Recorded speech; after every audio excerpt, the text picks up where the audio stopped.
Yo, assalamualaikum warahmatullahi wabarakatuh buat teman-teman semuanya yang sudah ada di YouTube Solusi Hutang MB. Terima kasih banyak ya buat Anda semuanya yang sudah menyempatkan waktunya untuk hadir ke sini. Dan jangan lupa juga buat teman-teman semuanya, nanti malam kita live jam 8 malam seperti biasa ya, karena live rutin di malam minggu itu jam 8 malam spesial buat semua subscriber dari Solusi Hutang MB. Nanti aktifkan notifikasinya. Dan untuk teman-teman semuanya juga ada informasi bagus ini. Bagi teman-teman yang ingin konsultasi langsung sama saya atau berbagi langsung sama saya atau pengen diskusi langsung sama saya soal hutang piutang pinjaman online, Anda bisa klik tombol gabung yang ada di bawah nama channel. Nanti ambil diskusi khusus dan itu akan diteruskan ke nomor pribadi saya ya. Nanti mau bertanya apa aja, insya Allah seputaran pinjaman online kita akan bantu untuk menjelaskan apa yang menjadi suatu keraguan dari diri teman-teman semuanya. Oke, ini ada yang menarik, yang mana selain banyak pemain judi online, utang pinjol di Jawa Barat tembus 16,74 triliun.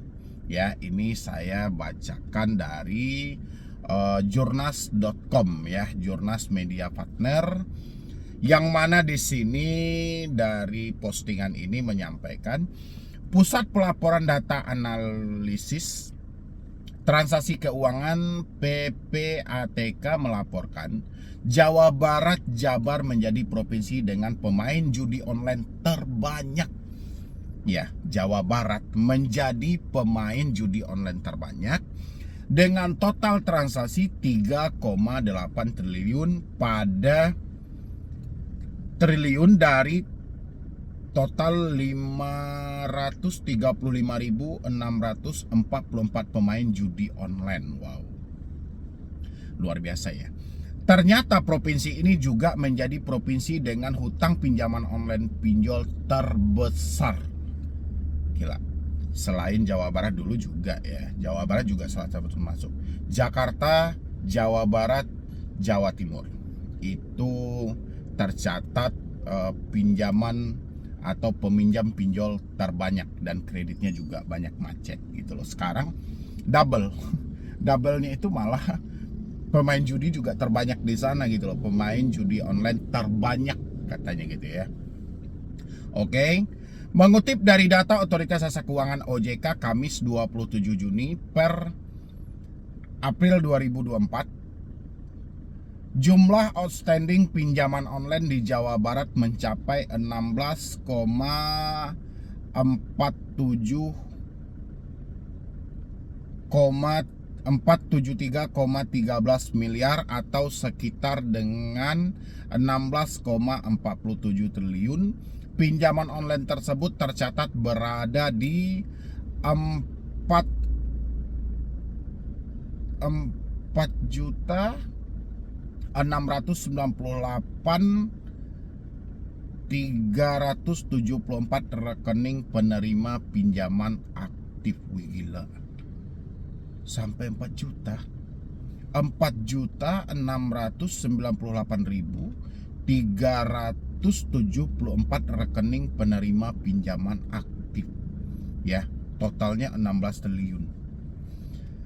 Jumlah tersebut melebihi outstanding pinjaman di provinsi lain di Pulau Jawa, yakninya Banten 5,12 triliun dengan rekening 1.272.787 rekening. DKI Jakarta 10,91 triliun dengan rekening 2.142.983 rekening. Jawa Timur 8,20 triliun dengan 2.042.189 rekening. Gila ya.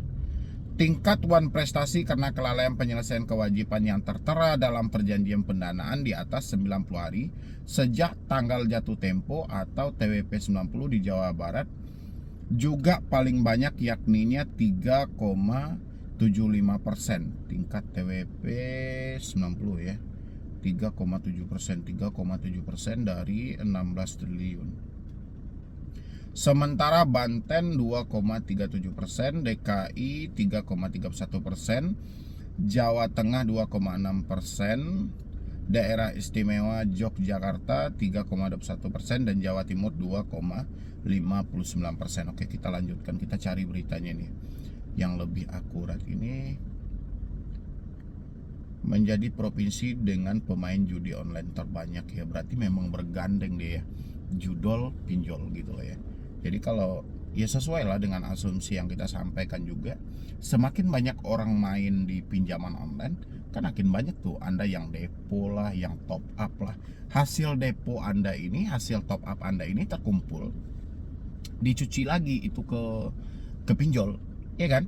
Nanti investasi nih, siapa yang pemilik judi online ini nanti investasi ke pinjol dibagikan lagi ke Anda bayar double lagi gitu loh. Jadi strategi yang hebat ya kan.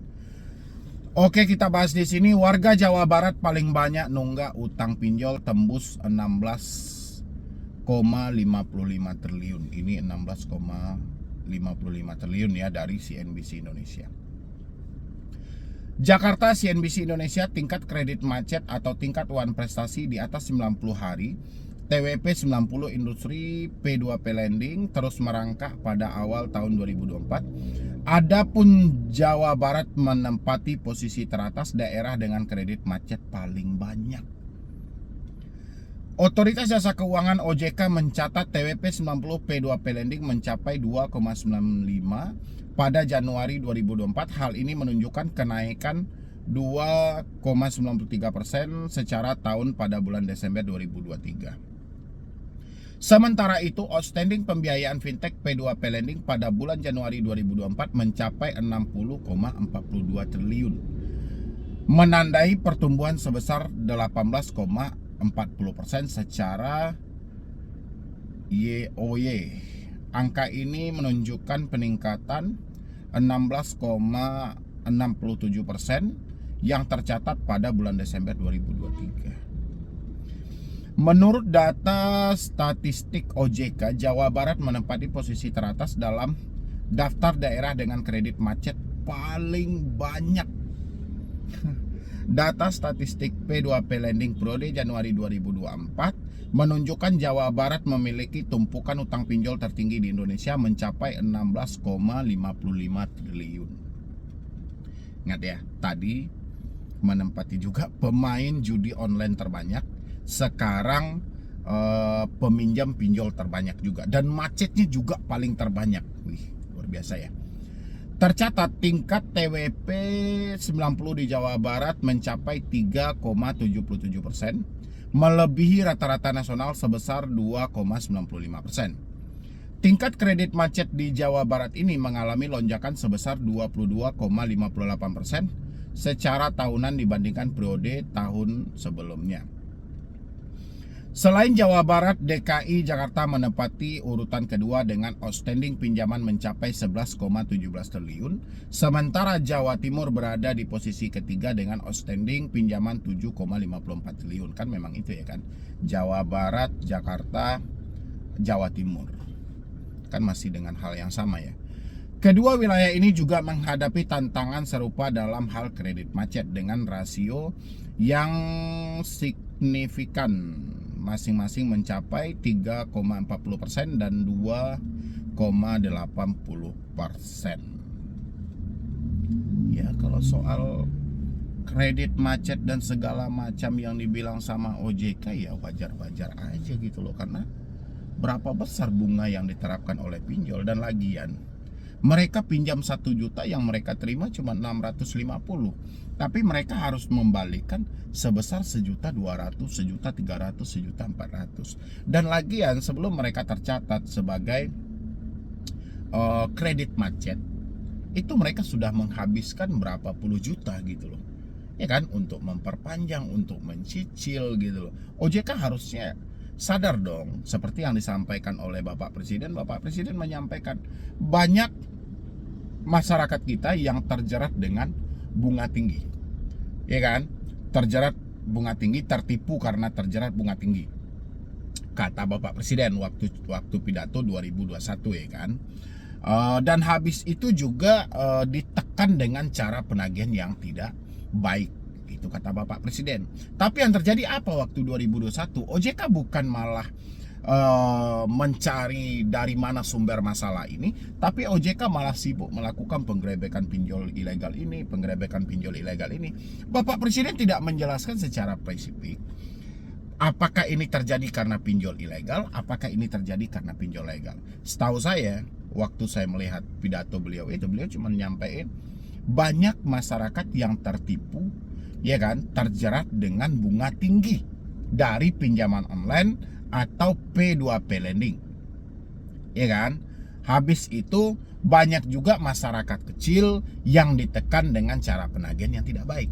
Kenapa ini malah diputar ke pinjol ilegal? Nyatanya setelah begitu banyak penggerebekan untuk pinjol ilegal, pemblokiran untuk pinjol ilegal, apakah masalahnya hilang? Enggak. Karena masalahnya, sumber masalahnya itu ada di pinjol resmi yang ada di OJK. Kan di situ juga disinggung oleh Bapak Presiden, ini harus dituntaskan soal literasinya, soal pengenalan produknya. Jangan langsung main launching aja gitu loh. Jadi dikenalin dulu seperti apa resikonya. Jangan hanya OJK menghimbau pinjam ke pinjol legal yang telah terdaftar dan terverifikasi, sementara OJK tidak menjelaskan apa risikonya nanti. Sementara yang bermasalah itu dari pinjol legalnya sendiri. Itulah yang jadi berputar terbalik, ya kan. Kalau sekarang kan memang ketika judi online disenggol lagi oleh Bapak Presiden, itu langsung mendapatkan supportan langsung dari DPR RI, kan itu yang jadi boomingnya kan. Kalau dulu kan waktu pinjol disinggung oleh Bapak Presiden, kan itu juga tidak mendapatkan supportan dari anggota dewan dan segala macam. Di sini kan begitu Bapak Presiden menyampaikan, pas pula ada momennya, ya kan, oknum polisi yang membakar polisi kan. Seperti itu kan, yang suami istri kan, yang karena dia suaminya ini katanya pemain judi online. Itu langsung dibahas loh di Komisi 1 gitu loh. Itu hebatnya momentumnya. Padahal ini berkaitan gitu loh. Kenapa seakan-akan giliran untuk membahas ke pinjol legal, seakan-akan elit dari politik kita itu menjadi ketakutan gitu loh. Ya, benar apa tidak buat teman-teman semuanya? Ketika membahas soal kepinjaman online, seakan-akan elit kita ini ketakutan gitu loh. Apalagi OJK. Dewan pun sendiri ketakutan untuk membahas ini, apalagi OJK, ya kan. Kalau OJK udah jelas orang melaporkan semua kejahatan tentang pinjol, yang ditanyain A, yang dijawab juga B, yang ditanyain B, yang dijawab juga C. Pokoknya lari-lari gitu loh, nggak pernah ada yang sinkron. Orang bertanya, Pak, ini ada nih salah satu aplikasi pinjol legal katanya mau melakukan penyitaan aset saya. Apa jawaban OJK di dalam tempat pelaporan 157 itu? Silahkan lanjutkan laporan Anda ke APPK atau apa gitu loh. Lanjutkan ke sini kayak gitulah. Terus gitu loh. Jelas nggak nyambung, apa yang kita tanyakan itu udah nggak nyambung. Makanya buat teman-teman semuanya, ini biarkan aja soal hal-hal seperti ini. Cuman saya tadi itu agak kagetnya itu karena judul yang dibikin dari Jurnas TV, ya kan. Saya lihat dari postingan Instagramnya itu, selain banyak pemain judi online, utang pinjol di Jabar tembus 16,74 triliun.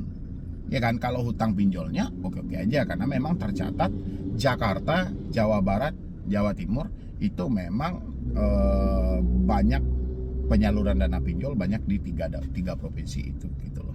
Tapi karena ada pemain judi online terbanyak juga di Jawa Barat, peminjam pinjol juga terbanyak di Jawa Barat, kok bisa gitu loh. Ya jelas terserah. Yang penting buat teman-teman semuanya, kalau untuk judi silahkan Anda berhenti gitu loh. Nggak ada yang namanya kayak instan termotivasi dengan mendapatkan uang yang cepat. Yang ada, sehebat-hebatnya Anda sebagai pemain, lebih hebatlah bandar atau yang membuat aplikasi itu. Karena dia membuat aplikasi itu untuk ladang usaha mereka, untuk pekerjaan mereka buat kedepannya. Mana mungkin Anda juga ikut serta mencari keuntungan di dalam rumah mereka gitu loh. Yang ada mereka mencari keuntungan dari diri Anda yang bermain judi online. Oke, mungkin dari saya cuma itu aja dulu buat teman-teman semuanya. Insya Allah nanti malam kita detailkan lagi, kita live secara jelas juga, kita berdiskusi dengan semua teman-teman yang mengalami telat bayar di pinjaman online ya. Jadi dari saya mungkin cuma itu aja. Nanti teman-teman kalau mau memberikan masukan atau tambahan silahkan isi di kolom komentar ya. Jadi sekian dulu dari saya, Medi Brody. Wassalam.